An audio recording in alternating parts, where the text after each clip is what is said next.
ये कहानी है 5 साल के बच्चे कोटेश्वर की। कोटेश्वर की माँ आरती और बाबा सोमेश्वर प्यार से कोटिया बुलाते थे। पूरा गांव कोटिया को जानता था क्योंकि कोटिया गांव का सबसे शरारती लड़का था। उसके पिता सोमेश्वर एक किसान थे जो स्वभाव से जितने सीधे साधे और सरल थे, कोटिया उतना ही बदमाश। खेत से लौटते हुए सोमेश्वर के हाथ में ढेर सारे पैसे थे। मैं आ गया। मेरे बेटे ने जिस किसी का भी नुकसान किया हो वो आ जाए और अपने पैसे ले ले।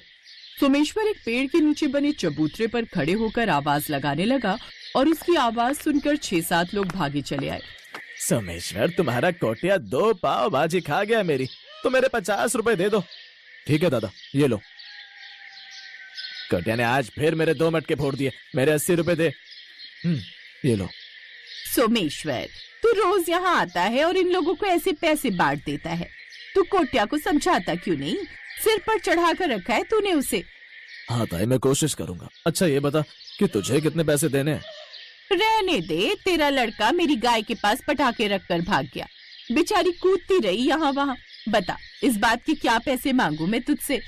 मैं कोटिया की तरफ से माफी मांगता हूँ ताई, तू चिंता मत कर, आज मैं उसे अच्छा सबक सिखाऊंगा। सोमेश्वर गुस्से में वहाँ से आगे निकल पड़ा और फिर कुछ कदम चलने के बाद वो मंद मंद मुस्कुराने लगा। असल में मंजरी ताई के सामने तो वो ऐसे ही झूठा गुस्सा दिखा रहा था। जैसे सोमेश्वर घर पहुंचा तो कोटिया उसे देखकर चहक उठा। आई, बाबा आ गए। क्या रे बदमाश, कैसा है तू? एकदम मस्त बाबा। आपको पता है माँ ने क्या बनाया आज? राजमा चावल है क्या? आपको कैसे पता बाबा? तेरे चेहरे की खुशी बता रही है। अच्छा बाबा, मैं खेलने जा रहा हूँ। आ गए आप? आज कितना नुकसान किया आपके बेटे ने? ज्यादा नहीं, बस 200-250 रुपए। आप बिना कुछ कहते क्यों नहीं उसे? क्या कहूँ आरती, अभी छोटा है, वो ना समझ है। बड़ा हो जाएगा तो अपने आप समझ जाएगा। अच्छा जल्दी से राजमा चावल लगा दो, अगर कोटिया ने कुछ छोड़ा हो तो। अपने पति की बात सुनकर आरती भी हंसने लगी। उधर गांव के पास बने मैदान में कोटिया अपने दोस्तों के साथ बॉल से खेल रहा था। तभी खेलते खेलते उसकी बॉल जंगल में चली गई और फिर ए कोटिया, जा बॉल लेकर आ। मैं क्यों जाऊं? मैंने थोड़ी मारी है। अबे तो फील्डर है ना, तो बॉल तो तुझे लानी पड़ेगी। अब जल्दी जा। अच्छा जाता हूँ मैं। कोटिया बॉल को ढूंढने के लिए जंगल में चला गया। वो काफी देर तक बॉल ढूंढता रहा लेकिन उसे कहीं बॉल नहीं मिली। तभी उसे एक हल्की आवाज सुनाई दी। कोटिया, ओ कोटिया, ये थे यहाँ? कौन है? मैं हूँ तुम्हारा दोस्त चंगी। कौन चंगी? मैं तुम्हें नहीं जानता। जान जाओगे? जरा मेरे पास तो आओ। वो आवाज एक पेड़ से आ रही थी जिसका पीछा करते हुए कोटिया उस पेड़ तक पहुंच गया। आवाज तो यहीं से आ रही थी, पर यहाँ तो कोई है ही नहीं, क्योंकि मैं इस पेड़ के अंदर हूँ। अच्छा, तो तुम पेड़ हो? नहीं, मैं इस पेड़ के अंदर रहता हूँ। अच्छा ये सब छोड़ो, मुझे ये बताओ कि तुम्हें खाने में क्या पसंद है? मुझे राजमा चावल बहुत पसंद है। पर तुम क्यों पूछ रहे हो? क्योंकि मैं तुम्हें खूब सारे राजमा चावल खिलाऊंगा। बोलो, खाना चाहते हो? पर तुम कैसे खिलाओगे? तुम बस इस पेड़ को हाथ लगाओ और 3 बार कहो, चंगी आजा। ठीक है। चंगी आजा, चंगी आजा, चंगी आजा। फिर अगले ही पल पेड़ से एक तेज रोशनी निकली और चंगी भूत सीधे कोटिया के शरीर के अंदर समा गया। कोटिया की आंखें लाल हो गई और फिर वो मुस्कुराता हुआ घर की तरफ बढ़ने लगा। कितने सालों बाद आज बाहर निकला हूँ, मुझे भूख लगी है। मला भूख लग लिया है। कोटिया के हाव बदल गए थे। वो पागलों की तरह खाना ढूंढ रहा था। तभी उसे एक दुकान से आवाज आई।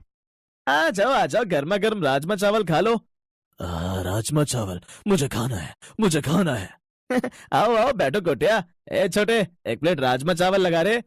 इस बात को 2 मिनट भी नहीं हुए थे कि तभी कोटिया ने फिर से आवाज लगाई। खत्म हो गया, और चाहिए? अरे वाह, इतनी जल्दी खा लिया। ए छोटे, 1 प्लेट दे दे इसको। कोटिया ने पूरी प्लेट एक बार में उठाई और एक बार में ही सब कुछ निकल गया और फिर मला दिखा गया है। लगता है आज कोटिया बहुत भूखा है। और लगा दे भाई 1 प्लेट, पैसे तो इसके बाप ने दे ही देने हैं। एक एक करके कोटिया राजमा चावल खाता रहा और जब उसने राजमा चावल की पूरी 100 प्लेटें खाली कर दी तब हे भगवान, कोटिया कितनी भूख लगी थी रे तुझे? मेरा पूरा भगोना खाली कर दिया तूने। मैं जा रहा हूँ, कल फिर आऊंगा। कोटिया के जाने के थोड़ी देर बाद उसका बाबा सोमेश्वर रोज की तरह फिर से चबूतरे पर खड़ा हो गया।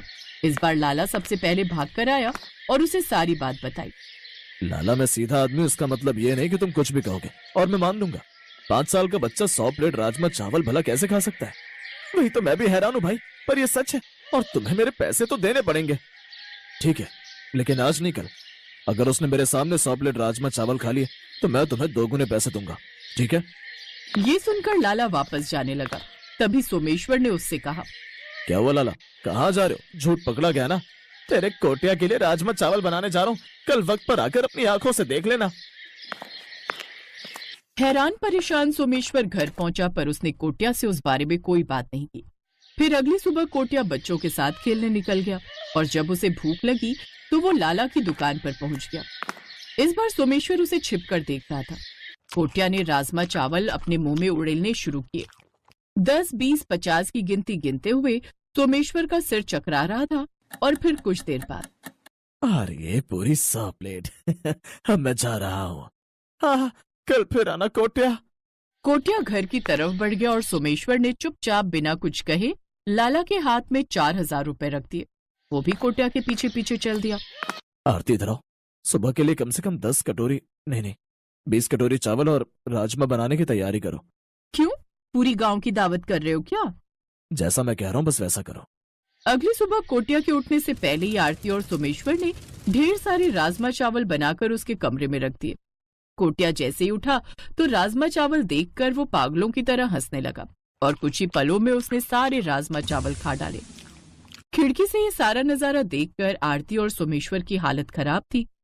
वो 3 दिन से ऐसा ही कर रहे हैं। हमें आई माता के पास जाना ही होगा। हाँ, सही कह रहे हो आप, जल्दी चलो। दोनों पति पत्नी कोटिया को लेकर बगल के गांव में रहने वाली एक बड़ी तांत्रिक के पास पहुंचे। वो बुढ़िया तांत्रिक हमेशा काले कपड़ों में रहती थी। लोग उसे आई माता कहते थे। मैं जानती हूँ तुम क्यों आए हो। चंगी राजमा चावल खाएगा? हाँ हाँ। इसके लिए 1 प्लेट राजमा चावल लेकर आओ। आई माता का चेला 1 प्लेट राजमा चावल लेकर आया, जिसे देखते ही कोटिया के मुंह में पानी आ गया। उसने झट से राजमा चावल खा डाले, लेकिन अगले ही पल कोटिया चीखने लगा और पागलों की तरह हरकत करने लगा। तभी एक तेज रोशनी हुई और कोटिया उल्टियों पर उल्टियां करने लगा। इस पर एक भूत का साया था। चंगी नाम था उसका। बहुत बदमाश भूत था वो। मैंने जो राजमा चावल उसको खिलाए उसमें तंत्र की हुई भस्म मिली हुई थी। अब चंगी फिर उसी पेड़ में कैद हो गया है जहाँ से वो आया था और तुम्हारा कोटिया बिल्कुल ठीक है।